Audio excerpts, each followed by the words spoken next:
Pedagang bingung, perwali atau surat sekretaris Kota Ambon jadi acuan PSBB. Surat pemberitahuan yang dikeluarkan oleh Sekretaris Kota Ambon Agilatu Heru dinilai bertentangan dengan Perwali nomor 18 tahun 2020 yang telah ditetapkan oleh Wali Kota terkait ditutupnya seluruh rutinitas pertokoan di kawasan Ambon Plaza. Ketua Koperasi Himpunan Pedagang Ambon Plaza Irfan Hamka kepada tim Demes Media Group mempertanyakan kebijakan yang dikeluarkan oleh pemerintah Kota Ambon menutup seluruh tempat usaha dalam komplek Ambon Plaza selama masa penerapan PSBB. Menurutnya kebijakan tersebut telah menyalahi aturan yang telah dibuat yakni Perwali nomor 18 tahun 2020. Menurutnya kebijakan penutupan pusat perbelanjaan terkemuka di Kota Ambon itu bertentangan dengan peraturan Wali Kota Ambon nomor 18 tahun 2020.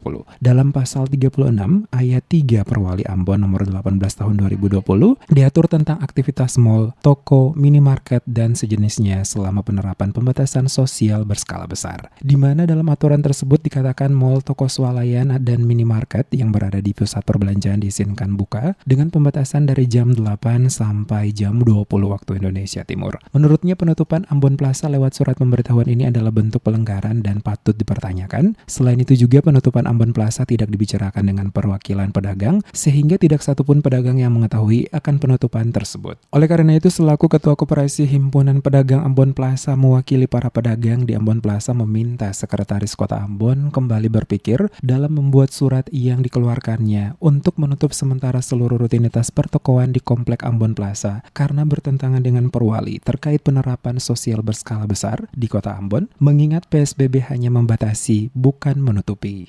Kita masyarakat bawah ini, yang akan melaksanakan aturan itu tidak diberikan kesempatan untuk sosialisasi. Surat dibuat kemarin sore, ditandatangani kemarin sore, berlaku hari ini, langsung ditutup. Iya, ini kan sudah tindakan di luar daripada batas-batas kemanusiaan, batas-batas demokrasi. Demokrasinya di mana? Saya pertanyakan kepada Pak Wali Kota, Bapak jangan memble-memble. Sudah ada peraturan PSBB. Kenapa ada Sekretaris Kota mengeluarkan pemberitahuan seperti ini? Tidak mungkin Bapak tidak tahu. Bapak pasti tahu. Karena dibuat di kantor Bapak. Ya toh kita mau pegang di mana? Pertanyaan kritis teman-teman sekarang adalah bahwa mana lebih tinggi? Perwali apa surat pemberitahuan dari SK ini? Kalau sampai SK ini diterapkan, ini sudah pelanggaran aturan, Pak. Kalau penutupan dilaksanakan, diterapkan di Kota Ambon, itu namanya lockdown. Ada apa kita lockdown? Wali Kota, Sekretaris Kota pakai otak berpikir, membuat surat. Lebih lanjut dikatakan Hamzat, jika ada perubahan dalam Perwali mengenai PSBB yang telah dikeluarkan dengan menutup sementara toko-toko, maka pemerintah kota harus bertanggung jawab atas kebutuhan hidup pedagang Ambon Plaza selama masa penutupan ditetapkan, mengingat kurang lebih 2.000-an orang yang bergantung hidupnya di Ambon Plaza. Selain itu, para pedagang juga meminta agar biaya pengelolaan gedung Ambon Plaza dibebaskan bagi pedagang karena tidak mempunyai penghasilan jika Ambon Plaza ditutup sehingga tidak mampu membayar.